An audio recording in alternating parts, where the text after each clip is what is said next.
So what are the considered view of ECI on these EVMs and the voters verifiable paper audit trail and whatever? It's a foolproof system with which cannot be Tempered with. tampered. That is very clear, and it has been proved so many times. Pride for India, as an Indian, is a pride for me to see this. Even USA cannot claim to have witnessed that. Our EVM works in minus 40 degree also in Ladakh. Our EVM works in 52 degree temperature in Jaisalmer. And we have conducted elections in all the conditions.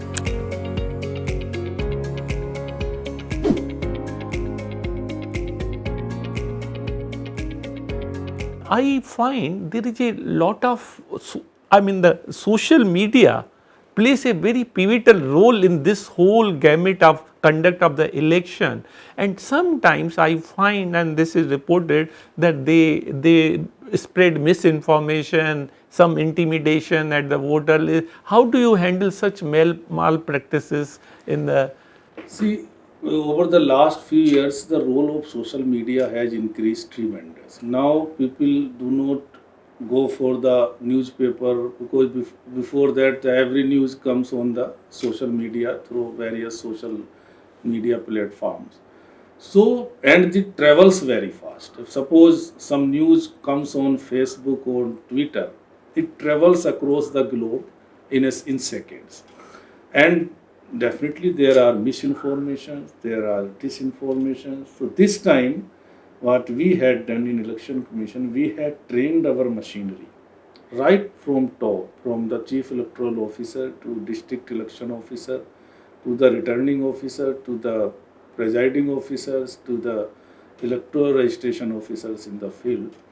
And they were told that when such in any area, if such misinformation is carried on the social platform, we should immediately respond and immediately come with the facts. Suppose it's a intentionally wrong information, then come with the fact and counter it.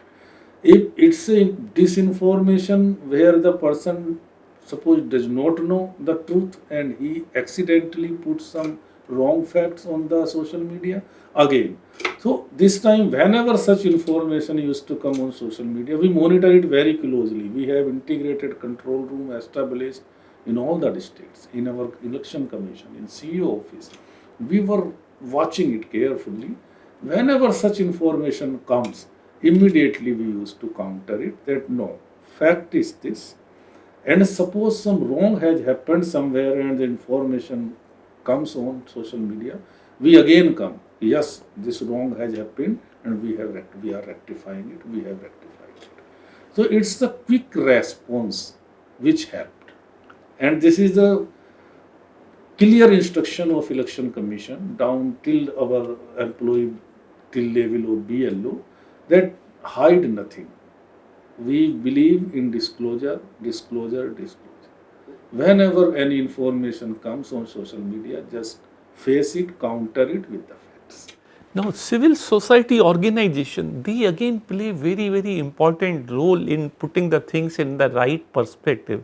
Do you engage such society, civil society organization, academia, the youth to educate them so that people are on board and they understand the process, the rules, and so that it is not vitiated? So, see, a very great initiative was taken some years back that in schools and colleges we have established electoral literacy clubs where the students of some school they are the members in this club and the faculty of the school they are also in this club. Through electoral literacy club we try to make aware our students and our young voters about the steps being taken in the elections about their rights of voters. Similarly, at the panchayat level, we have Chunav Pathshalas, where our BLOs, they go, the people collect there and the BLO makes them aware about this. Similarly, in many forums at district election officer level, at our returning officer level, we always keep engaged with the political parties on regular basis and also with the civil society organizations on regular basis. So it's engagement every time. It's not just when elections come. When elections come, definitely we do it more repeatedly. But across the year, around the year, we are engaging in these activities. Yeah, with the spread of technology and deepening of democracy and spread of literacy, everybody expects the top level of accuracy. Now, in this context, what is the role of cyber security threats on the sanctity and the accuracy of your electoral rolls? Because everybody is looking at it, not everybody is friend of India, therefore they would love to see that there is a sabotage through the technological intervention. Cyber security is one example. How do the ECI guard against such threats of the cyber security? See, one thing is that our effort first is that, as I told you, our voter list has to be pure, healthy, transparently prepared, continuously updated, and made with full disclosure. That is our main, and it has to be inclusive. So it is continuously updated. We have one voter list on our ERONet platform. It's computerized totally, and we provide opportunity to every voter also to uh, make applications online. We have National Voter Service Portal. We have voter helpline app also you can download in your mobile, and you can apply through mobile also. So on one, or you can submit applications physically also in the office of BLO or in the office of electoral registration office. So on one side, we are providing the opportunity to every citizen to come and make applications and make for their votes. So that is one part. But the second part, again, because of this cyber threat, this data hacking, all these things, so we have made our system foolproof, and we have made all the arrangements which are required under IT Act. And from that angle, that nobody storms into or barges into our ERONet system and make play with our election. So you have created the Yeah, firewall kind of thing we so have that it is created much more advanced systems, off. and it cannot be breached.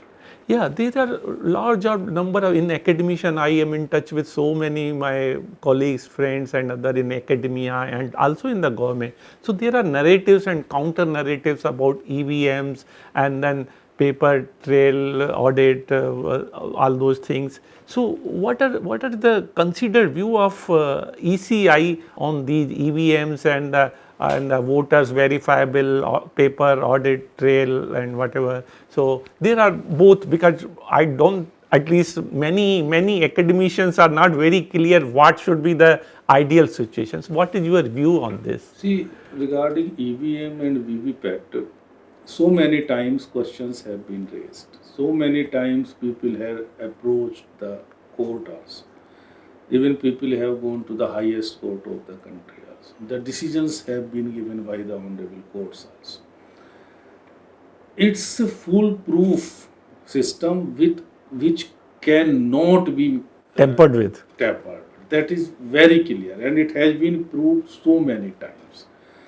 And had this been the situation, you see every state, so many elections since introduction of EVM, the government changes. Somewhere this party government, somewhere that party government. So they come and they go through this EVM election only when this system was from since the time this system was introduced. So it's a very standalone system. EVM is a standalone system. Nobody can interfere it with, and it has been tested so many times. Right. So Okay, that's very interesting, because you assure us and the audience that yes, it's very. I mean, that. Thank you very much for. and you see the steps involved in EVM management. I will in 1 minute I will tell you. The EVMs are manufactured. They are sent to the districts. In the districts, in front of political parties and when elections come in front of contesting candidates, the first level checking is done. After that checking is done in front of them only, their mock polling, everything is done before them. When they are satisfied, then EVM is stored in the warehouse. When elections come, these EVMs are prepared and randomization is done in Done. front of them only. Okay, which EVM will go to which Which polling one? station, nobody knows. So when the EVMs are prepared, they are put to the randomization software. On the day, one day before polling, when polling parties are dispatched, that they come to know that this EVM is going to this. Again in front of candidates and political parties. So it's so transparent. So transparent. When the voting happens at the place of polling station where voting happens, polling parties and contesting candidates appoint polling agents. Right. So all the voting is happening in front of them. The person come, votes go, they are watching everything. When the votes are cast in EVM, each EVM is again before actual polling starts, mock poll is done.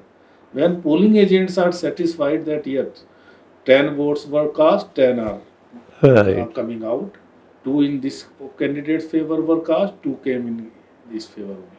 Then only voting starts. When EVMs are polled, then they are put to the strong room. Again, in the custody of all political candidates' representatives, they are allowed to pitch their tents in front of the EVM strong room and they are watching. Excellent. Monitor is placed before them that what activities are going on. When counting is done, again in front of their counting agents, and it is tallied when we vote is cast at the polling station, when voting is done, votes are closed. First that tally is done, that the same number of votes are there in the EVM. Right. So there is no question. And when this VVPAT and EVM, Mm-hmm. when VVPAT slips are counted, because it's mandatory that at each assembly constituency, 5 polling stations at random, VVPAT slips will be counted. Okay. When they are counted, it's perfect 100% tally with the what EVM is telling. When there is perfection everywhere in front of polling agents, in front of counting agents, in front of All stakeholders are on board. all stakeholders, and they believe in the system. Right. See, कहना बड़ा आसान है. They say that EVM can be I can see, manipulated, yes. can be tampered with, but they themselves are part of this system. They are seen for They have themselves. seen Yes, themselves. absolutely. That's wonderful and so reassuring to common people. Now, coming to another very potent instrument, which to my mind is very, very important, is the model code of conduct. So, in your opinion, to what extent it can regulate our behavior of the political parties and other candidates to follow the guidelines and the rules of the game? So, has it been very potent instrument in the hands of ECI? See, over the years, things have improved. Now, as far as model code of conduct is concerned, many things, almost all the things have been codified by the commission. And everyone knows what is to be done while campaigning. Every candidate knows, every political party knows, and what cannot be done. So many things are codified, and expenditure limit is set for the candidates. They know. We regularly check their expenditures. Our observers go to the field, IAS, IPS, and Yes. income tax, other services officers. They audit their accounts regularly. And at the field, it is ensured that there is no distribution of money, no distribution of liquor, no distribution of freebies, no distribution of any substance, Temptation. any temptation, any drugs, etc. So over the years, this parliamentary election you have seen, now there are very few instances of any riot or any Allegation. murder or any Untoward, now yeah. things are under control, and to the great extent now the commission has been able to control these. Yeah, given the size of our country, geographical spread, the number of voters is phenomenally expensive to conduct this. Now there is a one thought that one nation, one election, and then the government set up a committee under the chairmanship of Honorable former President of India. What is your take? What are the advantages? And suppose that policy and recommendation are accepted and it is done. What do you see the advantages and the challenges if such a policy is implemented in few years from now? See, when elections started in our country after independence, so till 67, 1967, the elections were held on simultaneous basis, one nation, one election type. This cycle got broken when state governments exited before their completion of their term, and then the elections were conducted. So that this cycle was broken, and then this thing happened that elections come at different times in different states, and we are managing it very well. But now a thought has come that there should be again, we should come to one nation, one election platform, and a committee, as you know, has given its report. So it's the government to take the call. But as far as election commission is concerned, the election commission is fully prepared either way. Okay. That is the thing.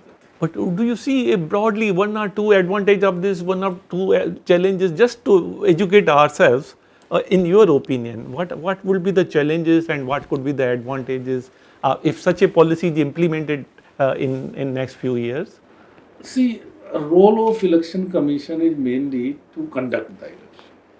So, as and where basis, if suppose this is implemented, so we will conduct that way. We will have multi-phase election, but it can be conducted simultaneously.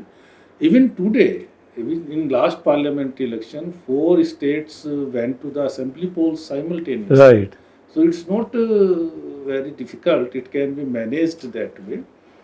But as I told, because this is the call. Yes, the government has to take, absolutely. But to me, as an academician, it will definitely result in considerable saving to the exchequer. To me, because Considerable saving to the exchequer and to the. See, so many efforts goes every right, right. if elections are conducted. But simultaneous poll definitely have some advantages. Now, yes, India has been holding the elections in a very meticulous manner, but there are few other countries, very big countries such as USA, Brazil. Have you seen how they conduct? Is there any lesson for India to learn and adopt in our country? If we see, when we see these two elections, Brazil last election and US last election, and you also know, I think they have more to learn from us Okay. than we. So let me put You have seen the very how well much time said. they took to control to declare the result finally. Yes. In US. And in Brazil, the losing candidate was not ready to accept the Defeat. In our country, has ever happened? So many governments have been formed since in the states, in the Center.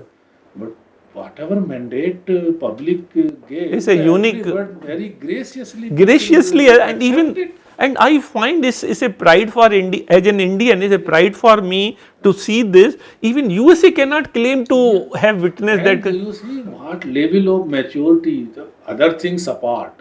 But see the maturity our politicians have gone through. Absolutely top Across class. the parties. They readily accept the defeat, Yes. they readily accept the victory. That's a and great. They exit once they are face defeat, they honorably exit. Absolutely. And even no country can claim this kind of grace. Yes. Even USA cannot claim. We have seen what happened in Yes. last election in USA. In Brazil also. Brazil also. Now let me flip this question. Do India provided some kind of leadership or strengthening the election process of other countries? Yeah, there are many organizations, forums. One is AWEB, Association of World Election Bodies, which has 105 countries as its members. India was chairing that up to last year. Now it has gone to other countries. Then we have one institute in Dwarka, Delhi, India International Institute of Democracy and Electoral Management. Right. There also people, election commissions and senior officers of the government from 105 countries come and take training. We also go to observe their elections from election commission. So many countries, they look towards our commission, towards our elections before their elections are conducted. Okay, wonderful. Now, towards the climate change, because that impacts everything. As an economist, I can say it impacts all aspects of the life, and election is no exception. Why I say so? Because the intensity, frequency, and duration of aberrant weather conditions are on rise globally, not only in India. So, climate changes is also posing conduct of smooth elections in future. Is ECI taking certain steps to mitigate the after effect of any climatic unforeseen regions when they hold the election in future? See, again I will come to the EVM thing. Our EVM works in minus 40 degree also in Ladakh. Our EVM works in 52 degree temperature in Jaisalmer also. So technology is designed in such a way that any adverse condition, our machinery works. That is the machinery part. And man, because we put our all the polling officers, all the staff from that area only, so that is very soft part, that there is no problem in managing that. And we have conducted elections in all the conditions. Okay. In J&K, we have conducted elections in the month of December when snowfall takes place. This time Parliament elections were conducted in the month of May and June when intense heat wave was across the country. So we are fully prepared to conduct elections in any adverse climate. That's very reassuring, Mr. Hirdesh Kumar. You keep the wheel of our democratic system on spinning, and I am thankful to you for giving the insights and foresight into the electoral process and the democracy in India. Wonderful, and I am grateful, Mr. Hirdesh Kumar, for being here and giving us a very broad perspective and in depth and the width of the election process. Thanks indeed for being here. Thank you. Thank you very much.